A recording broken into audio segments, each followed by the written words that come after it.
Man, sales is tough. I'm just not cut out to be a salesperson. Have you ever felt that way? Selling doesn't need to be so difficult. My name is Harry Spate. I'm here to serve and to help you succeed.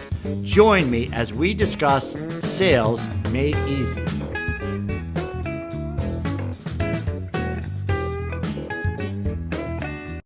Facebook is probably the easiest to start with, just based off from a platform perspective, to test your messaging. So if you use that first, you're probably likely to figure out what works and what doesn't, then amplify it on other platforms. But I always think it's like you've got to get one working before you add on another, rather than some people come in, they're like, oh, I want to, really push this out very far. And then they go and do, like, I'm on LinkedIn, Instagram, TikTok, blah, blah, blah, Snapchat, all these things. I'm like, why don't you just do one, get it working, then add on another one, then add on. What is the good word? I hope everyone is doing great. We have a great guest, another great guest. Can you believe it? We have so many awesome guests on the Sales Made Easy podcast.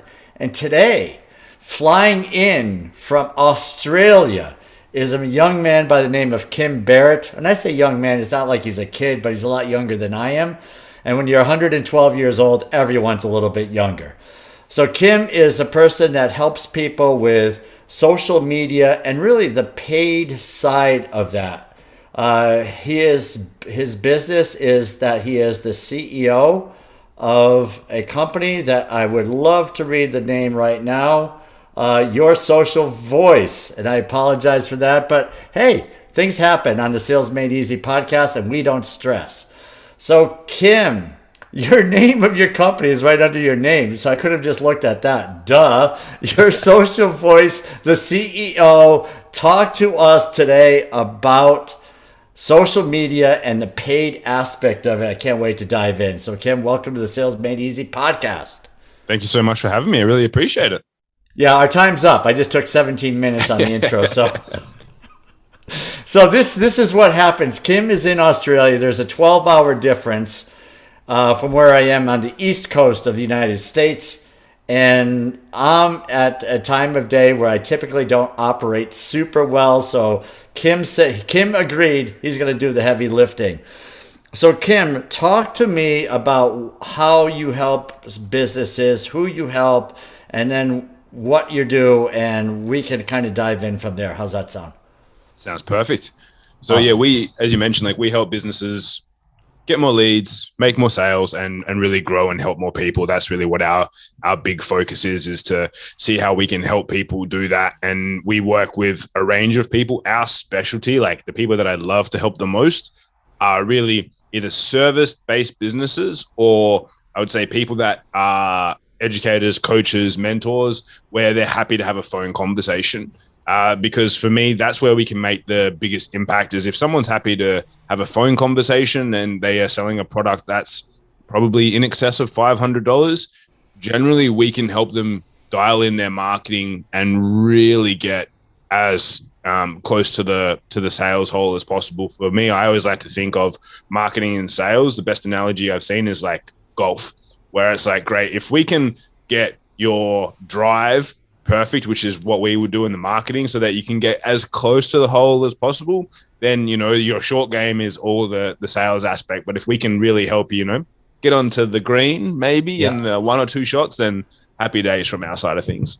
I like it. So as an avid golfer, I can totally relate, but I suck at both the long game and the short game. So that's not a great analogy with me, but I get it. So on the so you mentioned that over the $500 ticket, and you said it'd be great. It's really awesome when people can make calls. So that's really in my wheelhouse, is all about those conversations on the phone. Why is that so important? For us, because for most people, they don't have a perfect ideal avatar. They don't have a perfect ideal customer. And for us, most of the time when we're brought in, we have to do a lot of heavy lifting in that area as well. So we're out there trying to dial in the audience, dial in the copy, dial in the images, the videos. And if someone's willing to have a phone conversation, not to say that we can't, we just don't specialize in e-commerce and all that sort of stuff. We have business partners that do. But for us, if we can do that and help them dial that message in, it means that we have a lot more room, I'll say like room for error or room for testing and measuring. Mm-hmm. Because for us, if someone has a higher ticket product and it's something that might be education or information based with not a huge cost of delivery or cost of goods sold, then it means that we can spend more to test. Because Yeah. when with marketing, it comes down to who can spend the most to acquire a customer.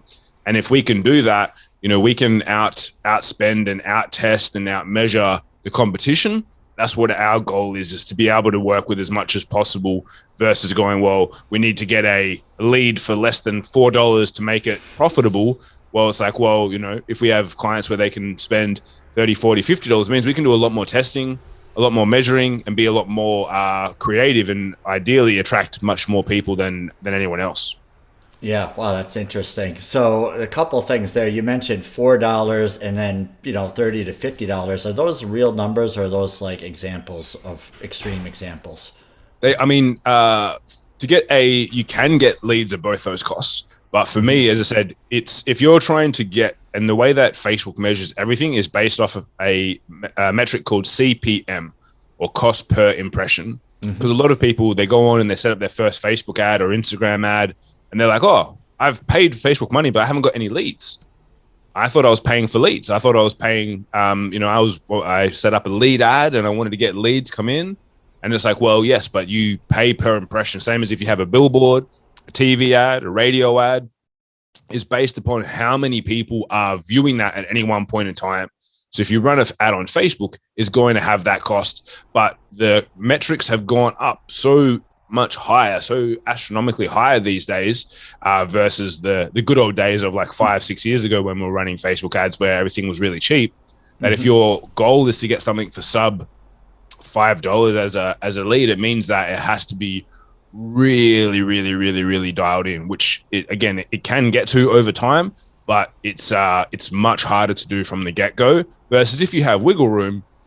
Most businesses in most industries, we can easily get leads for under $40 to $50. That's not too much of a problem, which means then again, if you're someone who's decent on a phone, and it's like if we get them for $50 and we want to get a sale for $500, can we get it for less than that? Hopefully, in an ideal world, if you had 10 inquiries come through, you'd get more than one of them to be able to convert if we can get someone good coming through. So that's what our goal is if we can help people get those leads in and we've got as much room to maneuver and test as possible, then we can always help them dial things in even more. Yeah, that sounds really interesting. So how do we know? I mean, this has got to be a challenge if someone's not great on the phone, right? If they're not good at developing the relationships and trust in a relatively short period of time. So how do you deal with that situation? I imagine it must come up from time to time. We always try and assess that as much as possible. So for us, like where we're kind of different from a lot of other places is most places, if you go and you want to get a media buying agency or an ad agency to do something, they'll look at it, they'll look at the traffic metrics, and they will just start basically going to town on that side of things. We like to start at the back end. We start with your conversions, with the sales process. Like, do you have one in place? What's your actual outcome? If I said to you, I gave you 10 leads, what's your normal conversion rate? Do you have what sort of follow-up processes do you have in place? All this sort of stuff. We go and assess that first before we bring a client on, because we know that for us, if they can't perform from a sales perspective, then very quickly, even though it's kind of not our fault, we'll get the blame, being like, oh, sure, we spent all this money on marketing and no sales. And so, well, is that because we didn't get the right leads, or is it because you don't know how to sell something? So for us, we always like to make sure that we have, we're working with people that have a decent sales process in place, so that then at least we go, hey, if the sales aren't coming through, at least we know it actually is our responsibility and something to do with the ads that we're running and the leads that we're generating, versus going, well, is it sales? Is it marketing? Is it follow up? Like, where's the breakdown? That's a lot harder to kind of assess where things are otherwise. Yeah, I can only imagine, right? I mean, sales and marketing over the years, I don't know if there still is as much, but back in the day, there was a huge conflict, lots of finger pointing. But today it's like your marketing and sales are so intertwined. right? So, how is this different from someone who's really building their brand on social media? Do they do that for a while and then look to you, or do they just kind of start and say, you know what, I just wrote a book or whatever, I provide this as my new company, and then get right into it? What do you typically recommend?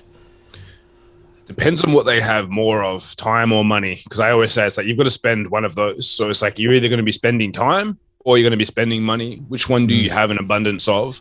So for me, the reason why I like paid is because if you can come to us and we can teach you how to do it, or you can come to us and we can do it for you. So if you're someone who goes, I've only got a smaller budget, I'd recommend learning how to do it, because you can run ads for as little as $1.50 a day. You don't have to go crazy with the spend. You don't have to spend hundreds and thousands every single day. But if you can do that, for me, the predictability of paid is so much higher than the predictability of organic, because people will go and build a brand on social media and they'll be like, yep, cool, I can post this and do this and generate leads. But it's like, well, it's not predictable.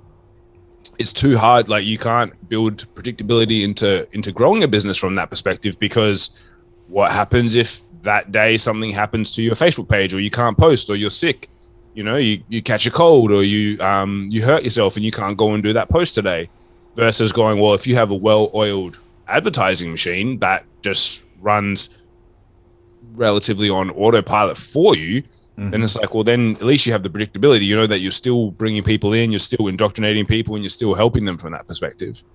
Yeah, that's awesome. It's such a great way of looking at it. So for people like me who are relatively new to social, we're doing things organically. We miss the days, and it isn't predictable. When I was more in sales, you knew something about your call ratios. You knew something about, the number of doors you knocked on, the number of people that would show some interest, the number of appointments that lead to opportunities, and so forth.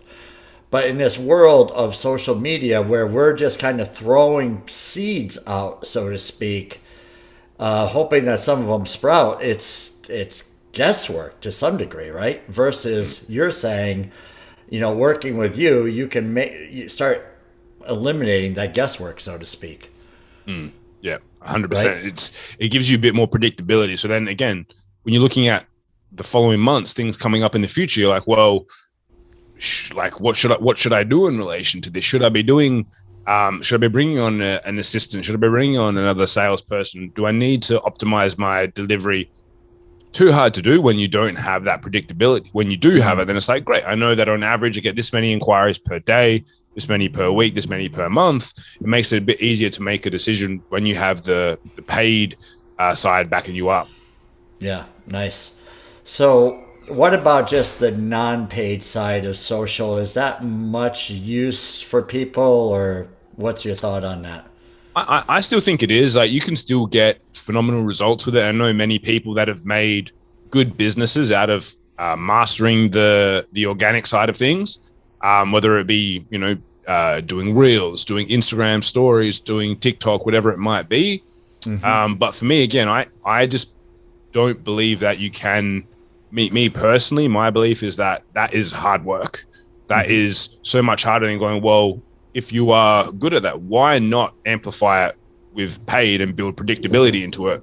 Like, I see people that they have to post so many stories and they've always got to be on there. And for me, I'm like, well, there's some weeks where I won't post anything on my Instagram stories, but I still got leads that day. I still had inquiries. I still had my team doing sales calls that day. So for me, again, I think it's like, what can you spend more of, time or money? But if you can get into the nitty gritty of it and you've got either yourself or a team that can support you with organic content, I think it's hugely important. And I can see the difference when I do some organic stuff. Like, I definitely see a boost in my engagement, inquiries and whatnot. But again, it's unpredictable. And it's also then based on and reliant on me having to do things every single day, which I'd rather not have to rely on that. Because again, if I forget something, I don't then want my sales team being like, well, why haven't you posted today? Because now we have half the amount of inquiry that we're meant to have, and then we can't hit our goals. So I'd rather have that as like icing on the cake rather than being the whole cake itself. Yeah, I like it. All right. So it sounds like this is a situation where you eat what you cook, right? Where Yes. you're not just telling people that's the way. This is what we do. It works for us, and then you can, That's it. pass No, that along. I only get my leads and sales from networking, but never do ads. No, I'm joking. That's why when people always ask me, they're like, "But where do you get all your sales from?" I'm like, "Well, I teach people how to do advertising. Surely I must do advertising. Like otherwise, I would be pretty terrible." It's like, how do you make? It's like, I'm like, if you, for example, you were doing things like, "Oh, I do help people with sales," but no, I never do any sales calls. No, that would be terrible. Right. Yeah. All right, so you're just busting on me because it's a silly question. I get it. I get it. No, You s- everyone asks it. It's not silly because so many advertising agencies, because marketing is the hardest. Like marketing is the absolute hardest because it's so competitive. Everyone's that does marketing is pretty good at marketing. So the level of competition is much higher. So a lot of people don't do it. They might do SEO, or they might do a little bit of Google AdWords or something like that. But it's very difficult to be able to cut through because it's the most competitive and the most noisy because you're marketing. It's very hard. So it's not a silly question at all. It's like a lot of agencies won't do it. They don't. They get referrals, word of mouth. That's how they grow.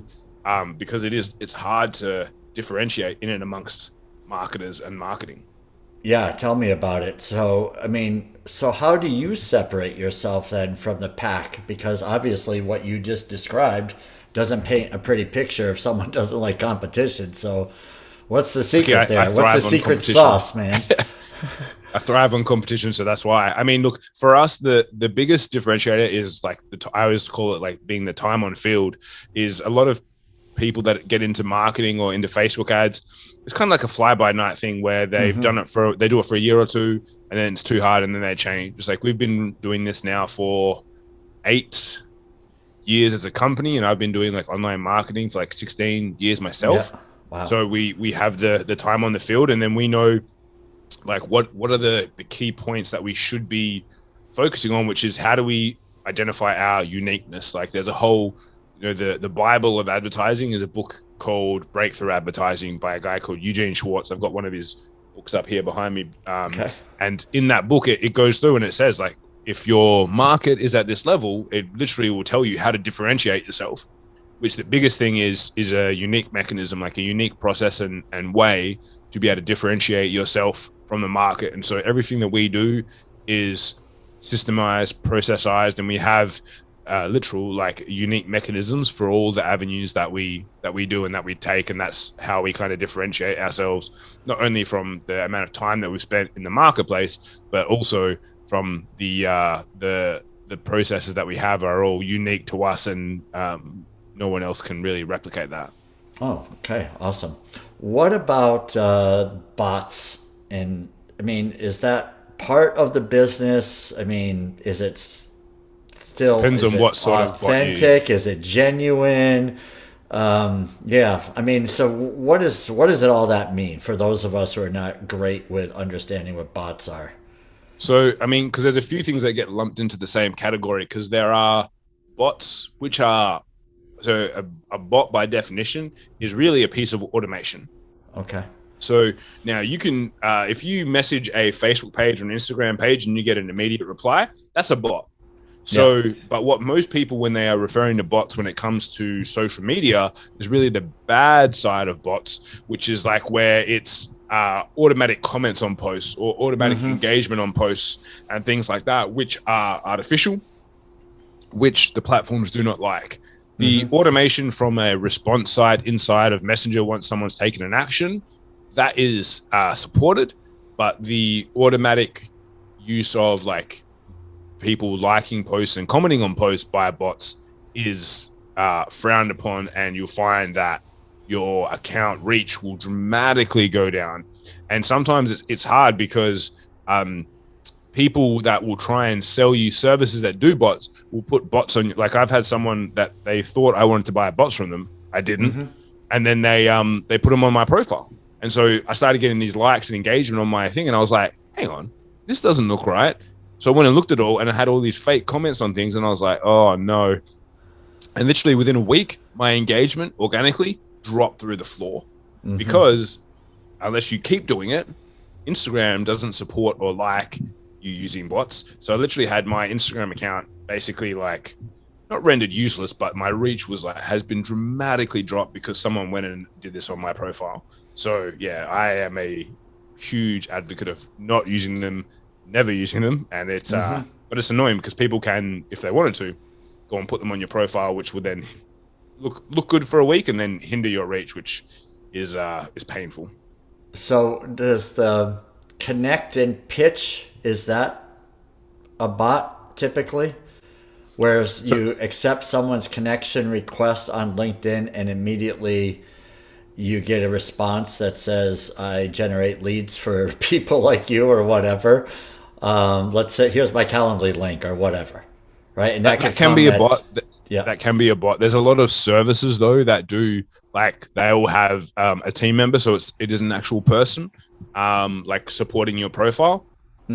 But most of the time, if it's somewhat immediate, probably a bot. But again, on that perspective on LinkedIn, that is supported because they know that some people get tons of connection requests and they can't sit there and respond to them all. So that side of things can be somewhat supported from the platform sometimes as well. Okay. So where does one draw the line on the use of technology like that, where there's risk of losing your authenticity?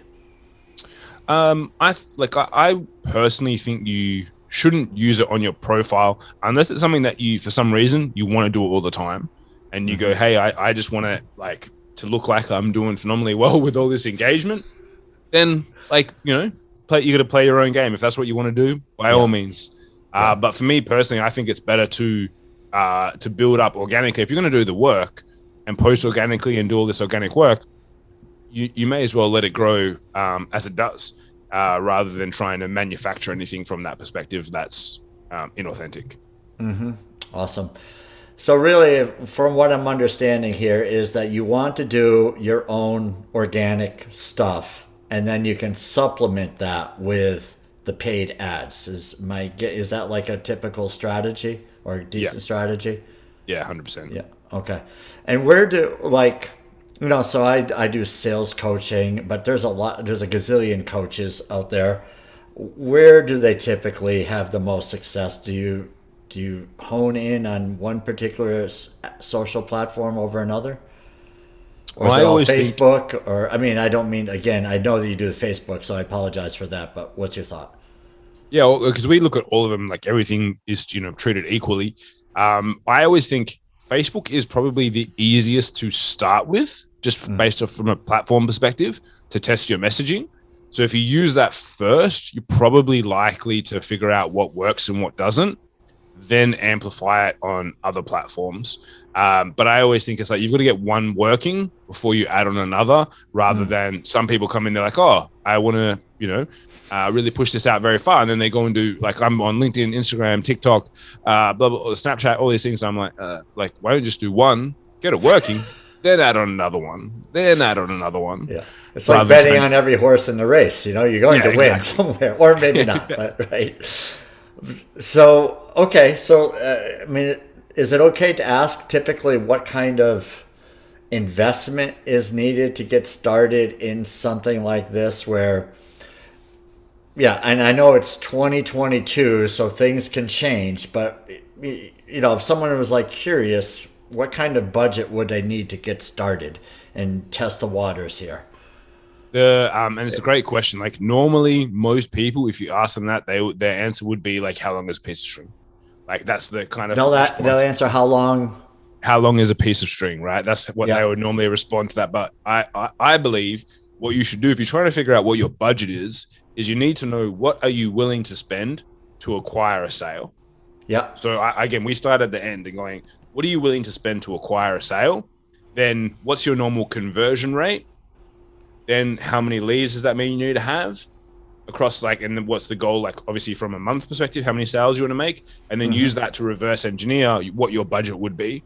So if you go, I only want to make one sale a month and my sale is $10,000 and I convert 1 in 5 people, it's cool. You only get 5 leads across the entirety of the month, and I'm willing to spend half of what I would make to acquire that. So it means you can spend up to $1,000 per call, and let's say 50% of the leads that you get have a call. So I need 10 leads, which means that that's going to be $500 maximum cost per lead. So my budget is, if I want to hit that across a month, and there's 5, that's is going to be $1,250 a week ad spend. That's what I should be willing to spend. So I always like to that's quick numbers and maybe probably. Yeah, I mean, it's awesome for you said you're going to do the heavy lifting, so that was evidence of that. So great job. It was quick math. I didn't say it would be good math, but it was quick math. So if you can figure those things out, then that's how you set a budget, rather than going. Because some people would be like, "Oh, start with $10 a day or $1,000 a day." Yeah, exactly. The question should be like, "Well, how do you calculate that as a budget?" And then you can figure out, great, how can I get 1 lead, 2 leads a week, 10 leads a week at X price? Then you have a budget to start off with. Awesome. Let's see. How did I just lose you? That was me. That was my magic camera wanting to be. It's a magic camera. It's a disappearing act. When I say something good, it just stops for a second. Mic drop. Yeah. Excellent.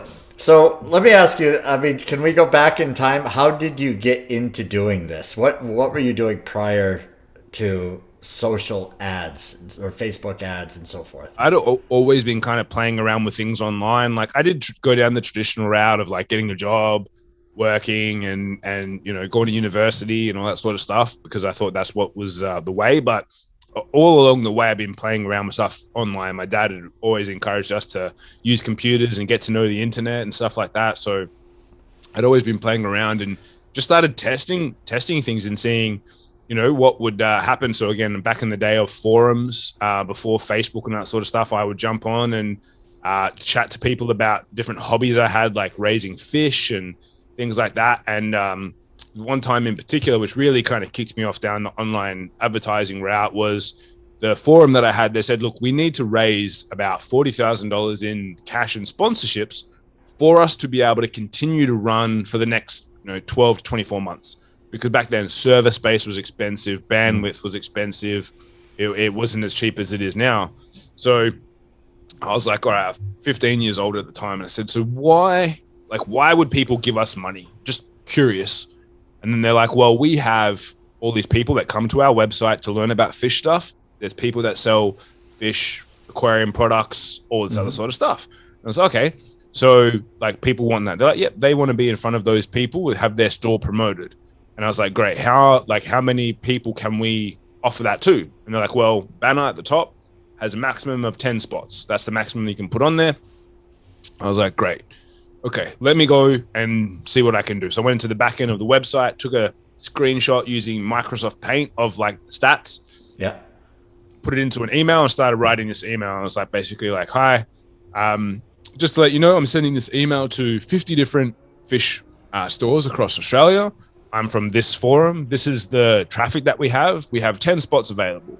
We are looking for either $4,000 or $4,000 worth of like sponsored goods for our forum for the next 12 to 24 months. That will give you 12 months worth of placements on here, and you'll be featured as one of our core sponsors. Please let me know by tomorrow, because these will probably go very quickly. And I just went on the internet and started Googling like Fish Shops Australia, online Fish Shops Australia, and just found about 50 email addresses, sent it all out, and went to bed. I was 15 years old, so it was like 9 p.m. So I was like, let's see what happens. Next morning, woke up, and then back then it was like MSN Messenger was the chat platform. So I opened it up in the morning before I went to school, and one of the guys that owned the forum, he's like, what did you do last night? And I was like, what do you mean? And he's like, oh, I was like, did I not BCC everyone? Did everyone kind of come back and kick up a stink? He's like, we have close to $40,000 worth of money in our PayPal account and goods committed from all these people. So that was like my first like taste of online advertising, being like, wow, like people are willing to pay and want to be in front of the right people. So that's what kind of kicked off my interest in it. And then ever since then, I just like loved learning about it, playing around with it, until the point of where I got to be to running my own agency and now doing that sort of stuff for everyone. Like that was my first kind of like dip my toe in the water and taste of what it was all like. And you're now 17, so it's been a incredible been a big big 2 2 years. Yeah. That is an incredible story. I mean, where did that come from, right? It's just, was it in the genes? Did you just like, this seems like a good idea. I mean, that's crazy. Like I was just using, in my mind at the time, I was just using logic. I'm like, I didn't know that I was using like scarcity and urgency and all these things that you would learn from a, because it was all legitimate. I was like, there's only 10 spots, can't have any more than 10. I am sending this email to 50 people. I'm just telling them what it is. So for me, it was like pretty blatant and just being like, hey, do you want this? And like one of the big things that I've always found in business is like, a lot of people seem to be scared to ask for something versus me. I'm like, I'll just like, all they can say is no. Like if they email back and say no, like who cares? I've got 49 other people to email. Yeah. Versus a lot of other people be like, oh, I could never ask for that. You know what I mean? I could never ask them. I was like, well, why not?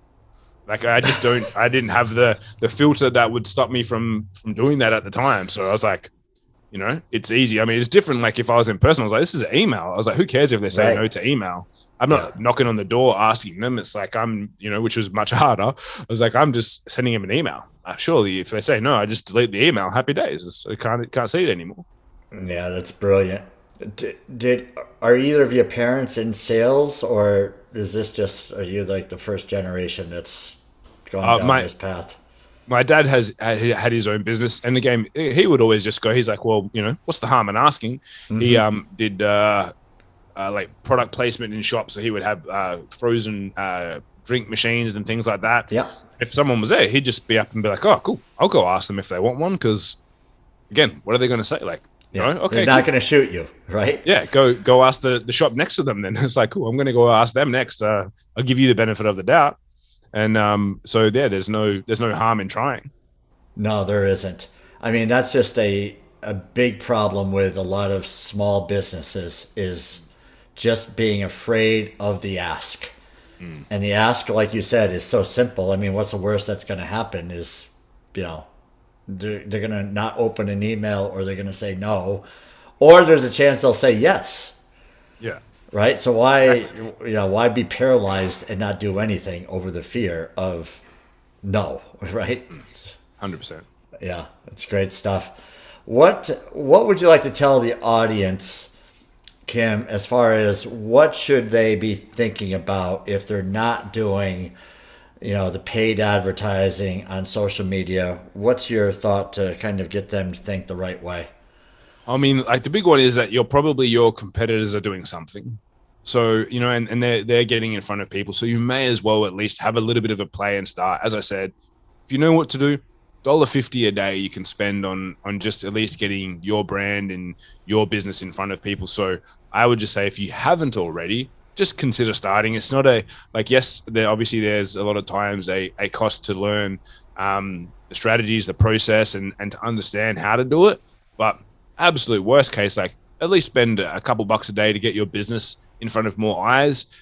It can only have benefits. You know what I mean? It's it is an investment in your business and it working, and just start playing around with it, because I think it's hugely pertinent for you guys being able to achieve what you want to in your business. So at least start, have a bit of a play. If it works, great. If it doesn't, cool. Now you know what doesn't work, and just keep testing, keep trying. Yeah, that's really beautiful. And I say that in a sense that a lot of us are probably just doing things trial and error, and it can take years, right? And it's just, we got a guy like you and your team that already knows this stuff, and it's not like millions of dollars. It's, I mean, you put it out at, you know, at a very reasonable cost, whatever it is. I mean, I like how you break down the, you know, what is the cost of normally obtaining leads, you know, what's your sale worth and what's that worth for your business. I mean, there's some good thinking going on, and I think a lot of people don't, I know a lot of people don't even consider that. Yeah, right? They'll that's just the most important part. just hope the magic happens, right? So you're kind of help dial it in, and yeah, it's good stuff. So if people want more of Kim Barrett and better conversations about how to get this thing going, what's the best place to find you, Kim? So I'm on pretty much every social media platform as Real Kim Barrett, REAL Kim Barrett. You can find me on Instagram, Facebook, LinkedIn, etc. Or if you want just to get a bit of a taste of like how we teach people, educate people, and help people, we've got a free Facebook group where we do a training every single Wednesday morning, Perth, Australian time, so it's like Tuesday night, US time, and that's www.joinmygroup.com.au. If you head to that, that'll send you straight to our Facebook group, and you can check it out, and feel free to ask questions and all that sort of stuff. It's a nice community group where we just do our best to help business owners to be able to scale and have more fun in their business. Wow, that seems like a no-brainer to join that and pick up some ideas and then develop some relationships with people like you. So that's awesome. And this is good for people in the States and wherever they are in the world. They could, if they like you, learn to trust you a little bit, they could work with you. It's not like we'd be wasting our time, right? Because you would accept American dollars somehow through PayPal or something, right? That's it. We work with you all over the world, wherever you are. Doesn't matter. We like to help everyone. Equal opportunity. All right. I love it. Kim Barrett, the amazing 15-year-older who just shocked the world in fundraising on the internet, has really turned into something special. So really appreciate your giving attitude, your helpfulness, and you helped an old guy like me to better understand what's available, and hopefully our listeners can do the same. So you have an awesome day in Australia, Kim. This has been really fun and informative. Thank you so much for having me. I really appreciate it. All right, my man. Talk to you soon. Man, sales is tough. I'm just not cut out to be a salesperson. Have you ever felt that way? Selling doesn't need to be so difficult. My name is Harry Spate. I'm here to serve and to help you succeed. Join me as we discuss sales made easy.